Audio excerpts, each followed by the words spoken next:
চড়েন কোটি টাকার প্রাইভেট কারে, কখনো চালান দামি বাইক।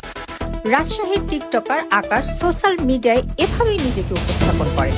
তাই ফেসবুকেই জুটেছে প্রায় 2 মিলিয়ন অনুসারী। সোশ্যাল মিডিয়ায় রাজকীয় জীবন দেখালেও আকাশের বাবা মা এখনো বাস করেন বস্তিতে। সংসার চালাতে ভাগাড়ে ঘুরে বাবা সংগ্রহ করেন ভাঙারি, আর 3000 টাকা বেতনে গৃহ পরিচারিকার কাজ করেন তার মা। গত 8 মে নাটোরের লালপুরের গ্রিন ভ্যালি পার্কে বিদেশি নাগরিককে হেনস্থা করার ঘটনায় নেতৃত্ব দেন রাজশাহীর ভদ্রা লেকের পাড়ের বস্তিতে বেড়ে ওঠা এই বকাটে।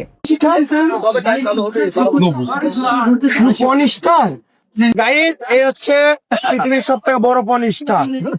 আমি তার দোয়া নিচ্ছি, সামনে আমিও বড় পনিষ্ঠান হব। জাতীয় পরিচয়পত্রের নাম মোহাম্মদ আকাশ হলেও তিনি টিকটকে হয়েছেন আরিয়ান মাহমুদ আকাশ। পড়াশোনা করেছেন উচ্চ মাধ্যমিক পর্যন্ত, তবে ফেসবুকে লিখে রেখেছেন তার পড়াশোনা রাজশাহী বিশ্ববিদ্যালয়। আকাশ ফেসবুক, টিকটকে প্রকাশ করেন আপত্তিকর কন্টেন্ট, থাকেন যুবদলের নেতাকর্মীদের সঙ্গে, বিএনপির প্রভাবশালী নেতা মন্ত্রীদের সঙ্গেও ছবি তোলেন। তবে বিদেশি নাগরিককে হেনস্থার পর লালপুর থানায় মামলা হয়, তিনি রয়েছেন আত্মগোপনে। আকাশ তো সে তো কথা বলতেছিল বিদেশি নাগরিকের সাথে, সে তো মূল ইয়ে আর কি, সে তো মূল ইয়ে আর কি, সেই তো মানে অস্ট্রেল কথাবার্তা বলতেছিল আর কি। রাজশাহী পুলিশ হেল্প করছে, অবশ্যই হেল্প করছে, এবং আমরা ওনাদের মাধ্যমে আর কি অভিযান করছি, আমরাও চেষ্টা করছি, এখনো কার্যক্রম চলমান আছে। রাজশাহী শহরের ভদ্রা লেকের পাড়ের বস্তিতে টিনে ঘেরা এক কক্ষের একটি বাড়িতেই বাস করেন আকাশের বাবা, মা আর বোন।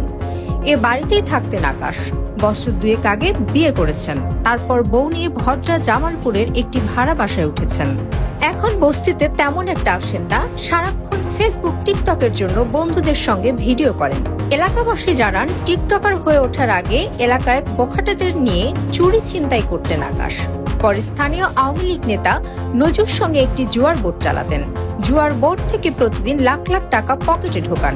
রাজনৈতিক পট পরিবর্তনের পর জুয়ার বোর্ডের নিয়ন্ত্রণ এখন শুধুই আকাশের হাতে। পাশাপাশি তিনি ভদ্রা বস্তি এলাকায় মাদক সিন্ডিকেট নিয়ন্ত্রণ করেন। টিকটকে ভিডিও করার জন্য দল বেঁধে ঘুরে বেড়ান, মেয়েদের উত্ত্যক্ত করেন, তাদের অত্যাচারে অতিষ্ঠ এলাকার মানুষ। গত বছরের 6 জুলাই ভদ্রা এলাকায় আরটিএ পার্কে টিকটকার আরো কয়েকজন তরুণ তরুণীর সঙ্গে আকাশকে বিনা টিকিটে ঢুকতে না দেওয়ায় তিনি মেরে আনসার সদস্য জাকির হোসেনের নাক ফাটিয়ে দেন। এ ঘটনায় পার্কের ব্যবস্থাপক মামলা করলে আকাশ 25 দিন জেলে থাকেন।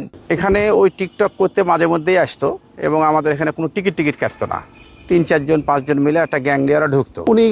ওনারা এসে ধরেন ক্ষমতার দাপট দেখায়, গ্যাং বাহিনী নিয়ে এসে যে আমরা আশেপাশের এলাকার ছেলে, আমরা এখানে আমাদেরই পার্ক, এই হিসাবে শক্তিশালী দেখিয়ে ওই ঢোকাঢুকি করে, ঢুকে উশৃঙ্খল করে, বিভিন্ন মেয়েদেরকে টন করে, এই ধরনের কার্যকলাপগুলো তারা করে যায়।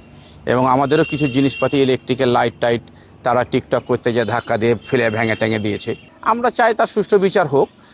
আর আমাদের তো অবশ্যই ভাবমূর্তি নষ্ট হবে যে এরকমভাবে কেউ যদি মাংনা ঢুকে, তাহলে তো আমাদের এখানে থেকে কোনো লাভ নাই। পার্কে আনসার সদস্য নাক ফাটানোর মামলাটি এখন রাজশাহীর আদালতে বিচারাধীন। মামলাটির ধার্য তারিখ ছিল 13 মে।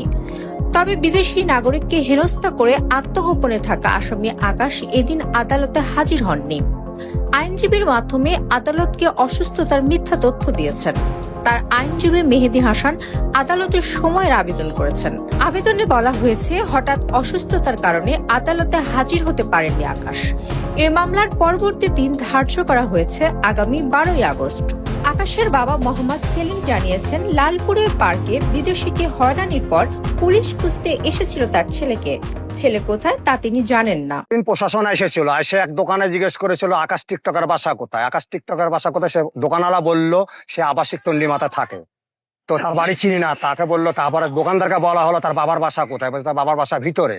তা আমাকে রাস্তায় দেখতে পেয়েছে দোকানদারের স্ত্রী, সে আমাকে বললো যে সেলিম ভাই, আমার নাম সেলিম। যে তাকে বলার পর আমাকে বলছে আপনার ছেলে কই? আমি বলছি আমার ছেলে তো জানি না, ছেলের বাসা কোথায়? আমি বললাম বাসা আবাসিকে। তো বলার পর সে দুজন গেছে, যাওয়ার পরে ঘরের হোল্ডিং নাম্বার, মোবাইল নাম্বার টাম্বার সব নিয়েছে। নেওয়ার পর বলছে কোনো সমস্যা নাই, এটা আমি পরে দেখছি। দেখার পর সে চলে যাওয়ার পর রাত 11টা থেকে 12টার দিকে 20টা ডিবি এসেছে। আসার পর আমার বেটার বউকে ডাইকে ঘুম থেকে তোলার পর সে ঘরের কোনা কাঞ্চি বিছনা খাতা উল্টা পাল্টা করে খোঁজাখুঁজি করেছে। তো বলছে সে তো বাসায় নাই, দিয়ে তারপর চলে গেছে। তারপরের দিন আবার তার দ্বিতীয় দিন আবার 10টা ডিবি 10টা প্রশাসন এসেছিল, আসার পর অত্যাচার করার পর চলে গেছে। এই 3 দিন ধরে আর আসছে না ডিবি বাসাতে। রাজশাহী শহরের ভদ্রা এলাকাটি নগরের 26 নম্বর ওয়ার্ড। এই ওয়ার্ডের যুবদলের নেতা কর্মীরা নিশ্চিত করেছেন আকাশ যুবদলের কর্মী। বিভিন্ন মিছিল মিটিং এ অংশ নেন, তবে তার কোনো পদ নেই। রকচটা স্বভাব বলে কিছুদিন ধরে তাকে এড়িয়ে চলছে স্থানীয় নেতারা। তবে আকাশকে চেনেন না বলে জানিয়েছেন মহানগর যুবদলের আহ্বায়ক শরীফুল ইসলাম জনি। আকাশ যুবদলের কেউ না বলেও দাবি তার। যুবদলের কর্মী আমার কাছে এটা মনে হচ্ছে না। তার সাথে 50,000 যুবক আছে, 50,000 যুবকের বাড়ি রাখা আমার দায়িত্ব। আমি যুবদল মহানগরের আহ্বায়ক কমিটি 91 সদস্য, আমাদের দেশে 41 সাংগঠনিক ওয়ার্ড কমিটি আছে। এই বিষয়ে আমার দায়িত্ব আছে। কথা বলার জন্য টিকটকার আকাশের সঙ্গে যোগাযোগের চেষ্টা করা হয়, কিন্তু তার ফোনে সংযোগ পাওয়া যায়নি। কল ঢোকেনি হোয়াটসঅ্যাপেও, তাই তার সঙ্গে কথা বলা যায়নি। তবে ফেসবুকে একটি ভিডিও পোস্ট করে আকাশ বলেছেন পার্কে বিদেশিকে পেয়ে একটু মজা করেছিলেন তিনি। বিদেশিদের সাথে একটু মজা করার জন্য এটাকে আপনারা অনেক তোলপাড় করছেন। সামাজিক মাধ্যমে এখন অনেক কন্টেন্ট ক্রিয়েটরকে মজার ছলে সাধারণ মানুষকে হয়রানি করে ভিডিও তৈরি করতে দেখা যাচ্ছে। সস্তা জনপ্রিয়তা ও সহজে টাকা কামানোর আশায় সাধারণ মানুষকে নাজেহাল করছেন তারা। এদের বিরুদ্ধে আইনগত ব্যবস্থা গ্রহণ এখন সময়ের দাবি।